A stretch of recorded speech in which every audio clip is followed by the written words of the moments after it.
Welcome back to the final part of the DIY supercharger kit. So this is the case. What I've done is just surfaced off 3mm off this face just to let it sit a bit lower from the bonnet. I've tapped these M8 to suit the manifold.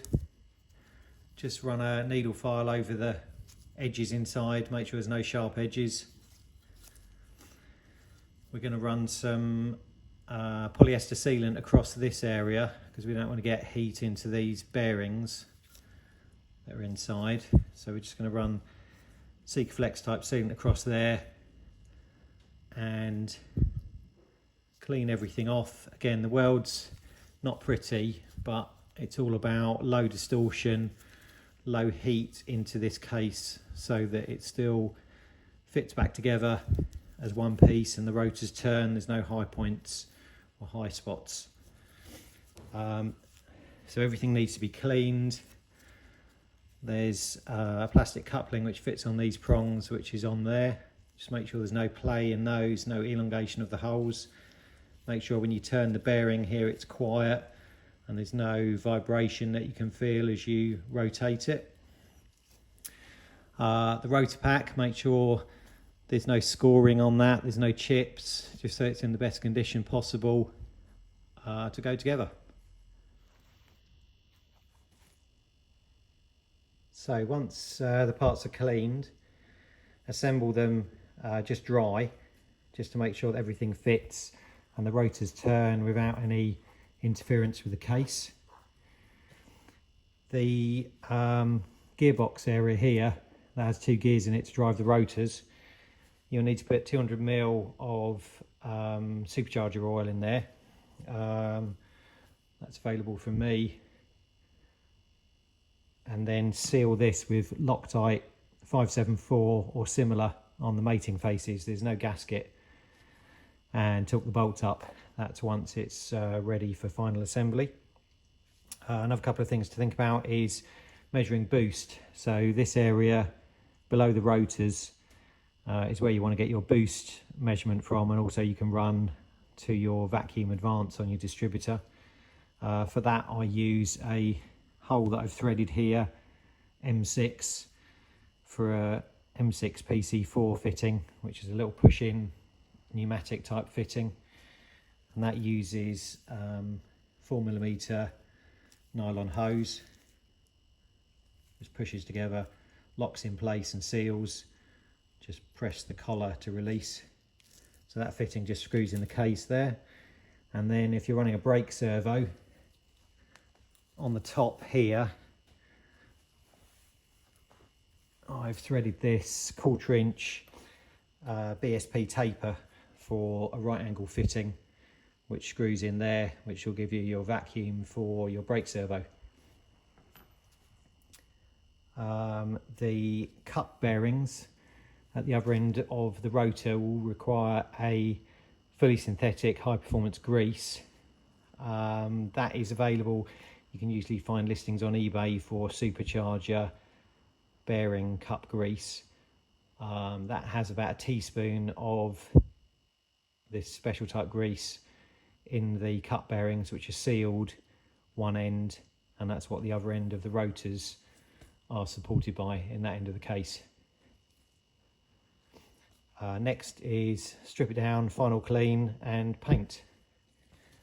Going back to the manifold, because the central exhaust port or central exhaust pipe comes out through here, there's obviously quite a lot of heat which could be absorbed by this manifold, and obviously as it's rising it's going up to this top plate. So I normally insulate that with the sort of titanium fiberglass heat wrap. You can find that on Amazon, and seal it onto that with some 3M high temperature duct tape, which is just thick aluminium foil. This is what the manifold should look like afterwards.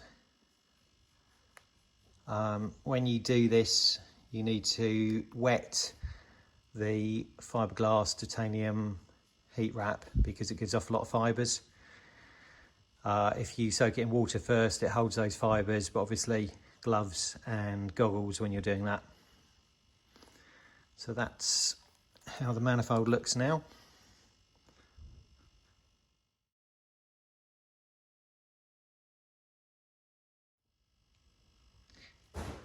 So we're going to be painting this in stages. So this is the first coat, which is silver. And then there'll be a colour coat and a clear lacquer. So this is with the red coating. Just going to give it a coating of clear to seal it against fuel and dirt. Modifications to the carb. There's a few modifications you can do to get some extra bonnet clearance. One area, depending on how close your choke circuit is to the supercharger, one thing you can do is to remove the raised bump on this for a bit more clearance. Also, for more bonnet clearance, you can replace the banjo fuel fitting for a lower profile tapered angle fitting. That just needs drilling and tapping. You can machine this boss, which has a filter underneath it, to get a bit more bonnet clearance and remove the filter. You can remove the butterfly from the dustbin jet cover and replace it with a countersunk screw, and that will get you more bonnet clearance than you have if you're just a few millimeters short. Jetting wise, there's some instructions that come with the DIY kit as to AFR targets on your mixture.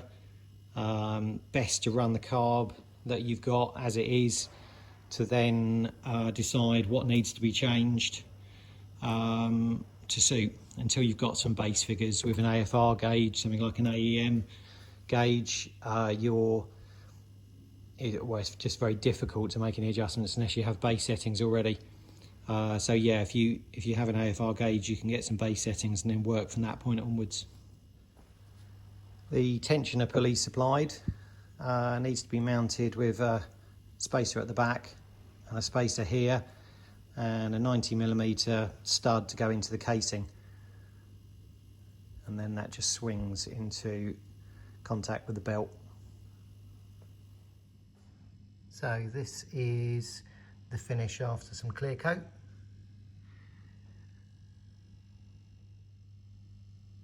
So you should end up with something like this. So the carburetor is bolted with some 20mm long Allen cap bolts. Seal the faces with Sikaflex sealant, just so that it gives a fuel-proof seal, or something like blue Hylamar. And again, on these ports when it's assembled to the head and to the gasket. What I've done here is assembled this, and this is going to be on eBay as a sort of Christmas offer kit. So yeah, I'll put a link up in the description so you can bid on it if it's the sort of thing you're interested in. And if you're just building your DIY kit, have lots of success with it. I hope it goes well. Thank you for watching.